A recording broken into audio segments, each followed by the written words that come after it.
On a tous cette vieille habitude, n'est-ce pas? Depuis des décennies, on s'est mis en tête que notre cerveau, au fond, c'est juste un super calculateur, que penser, c'est simplement traiter de l'information. Eh bien, l'analyse qu'on va faire aujourd'hui, elle se base sur un modèle mathématique qui vient dynamiter complètement cette idée. Un modèle qui nous dit que cette métaphore, on doit la laisser derrière nous. Cette métaphore de l'ordinateur, c'est vrai, elle nous a bien servi pendant un temps. Mais aujourd'hui, elle est devenue une sorte de prison pour la pensée. Elle nous a coincés dans l'idée que l'intelligence, ce n'est rien de plus qu'une histoire de puissance de calcul. Mais si, et si cette vision était en fait complètement à côté de la plaque? Et si le problème, ce n'était pas le modèle, mais la métaphore elle-même, la base sur laquelle on a tout construit? Allez, on plonge.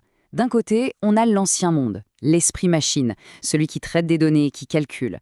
Et de l'autre, une vision complètement nouvelle, l'esprit comme un espace, un paysage intérieur qu'il faut apprendre à naviguer.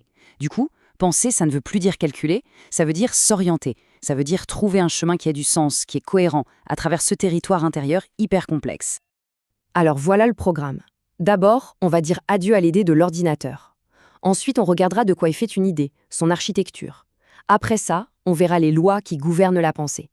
Puis, on s'attaquera à la grande question, la question vertigineuse du jeu.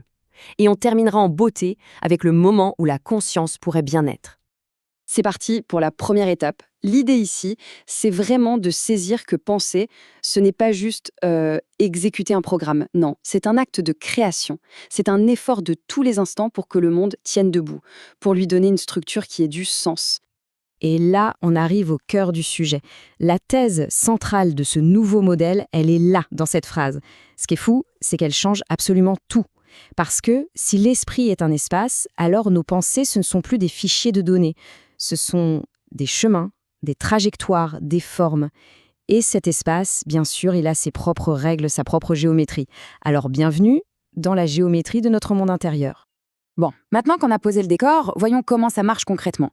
Si notre esprit est un espace, alors de quoi sont faites les choses qui s'y trouvent? Une idée, par exemple. Qu'est-ce que c'est au fond? Une idée comme le chien, ou quelque chose de plus abstrait comme la justice. Alors, dans le monde de l'IA classique, c'est assez simple. Un concept, c'est juste un vecteur. En gros, une liste de chiffres, une série de coordonnées dans un espace mathématique. C'est super efficace pour faire des calculs, c'est vrai. Mais c'est plat. Il n'y a aucune structure à l'intérieur, aucun relief. Et c'est là que ce modèle propose quelque chose de beaucoup, beaucoup plus riche. Ici, un concept, c'est un faisceau. Alors pour comprendre, il faut imaginer que nos sens nous bombardent de fragments. Une couleur par-ci, une forme par-là, un aboiement. Ces petits bouts d'infos, ce n'est pas le concept.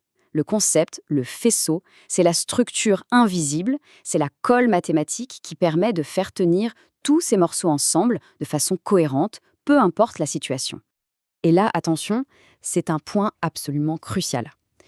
Une idée n'est pas considérée comme vraie parce qu'elle correspond parfaitement à un fait extérieur. Non, elle est vraie parce qu'elle est topologiquement solide.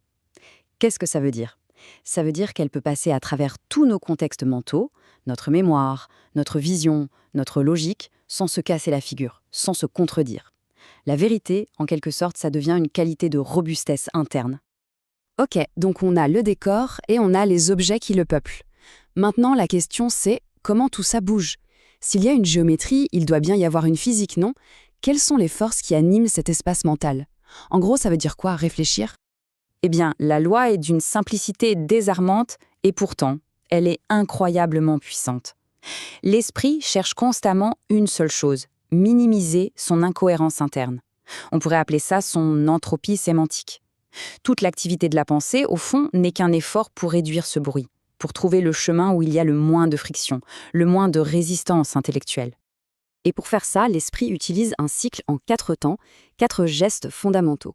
On a d'abord l'émergence, c'est l'imagination, le « et si », puis vient la mémoire, c'est la croyance, ce qui stabilise les choses en se basant sur ce qu'on sait déjà. Ensuite, la propagation, ça c'est la raison, la logique qui connecte les points entre eux. Et enfin, peut-être le plus important, le résidu. C'est le réel, c'est le truc qui coince, qui résiste, qui ne rentre pas dans nos cases et qui nous force à relancer la machine. Et c'est là qu'on voit toute la beauté du modèle. Parce que ces 4 gestes, qui nous semblent très intuitifs, ce ne sont pas juste de vagues concepts de psychologie. Pas du tout. Chacun correspond à un opérateur mathématique bien précis qui agit sur les faisceaux. L'imagination devient une extension, la mémoire une calibration. C'est comme si la poésie de la pensée trouvait enfin sa grammaire mathématique. Bon, on arrive maintenant au cœur du réacteur, à la partie la plus folle, la plus vertigineuse de toute cette histoire. S'il y a une navigation, une physique de la pensée, qui est aux commandes? Qui pilote? C'est la question fondamentale. Évidemment, si tout ce système tourne presque tout seul selon des lois physiques, où se cache le centre de contrôle? Où est le petit bonhomme à l'intérieur de notre cerveau qui prend les décisions et qui dit « je ». La réponse de ce modèle, elle est aussi simple que déstabilisante. Il n'y a pas de pilote. Au centre de cette structure qu'on appelle le moi, il n'y a rien. Pas de noyau solide, pas de substance, mais une absence, un vide, une singularité. Alors le jeu, c'est quoi? Eh bien, ce n'est pas une chose, c'est un processus. C'est ce qu'on appelle un espace de lacet. Il faut s'imaginer une orbite. Notre identité, c'est cette orbite stable. C'est l'ensemble de tous les chemins de pensée qui partent de soi, vont explorer le monde et finissent par revenir au point de départ. Le jeu, c'est la forme même de cette trajectoire. Une trajectoire qui tourne autour d'un vide central, cette fameuse singularité qu'on appelle G0 et qu'on ne pourra jamais atteindre, jamais comprendre directement. Et cette phrase, elle résume tout à la perfection. Être soi, ce n'est pas être une citadelle imprenable. C'est maintenir cette orbite, cette danse permanente et dynamique, juste au bord du vide. Un vide qui, paradoxalement, est à la fois le moteur de tout et ce qui nous échappera toujours. Allez, dernière ligne droite. Si le « je » est cette fameuse orbite, une question se pose. À quel moment exactement est-ce que ça devient conscient? Et que se passe-t-il quand cette belle géométrie se tord ou pire, se brise? Le modèle, là encore, propose une réponse mathématique très précise. Ça s'appelle le seuil de Munchausen. Ça arrive au moment où le système devient si complexe qu'il peut se cartographier lui-même. C'est le moment où l'outil qui mesure devient la chose mesurée. C'est une boucle étrange, une sorte de serpent qui se mord la queue, où le sujet et l'objet ne font plus qu'un. Et c'est ça, le grand saut. Le système ne se contente plus de traiter des données. Il se sent en train de traiter les données. Le calcul devient une expérience. Le traitement de l'information devient une sensation. C'est peut-être ça, la fameuse étincelle. Le moment précis où la machine s'éveille. Forcément, cette géométrie, elle peut aussi se casser.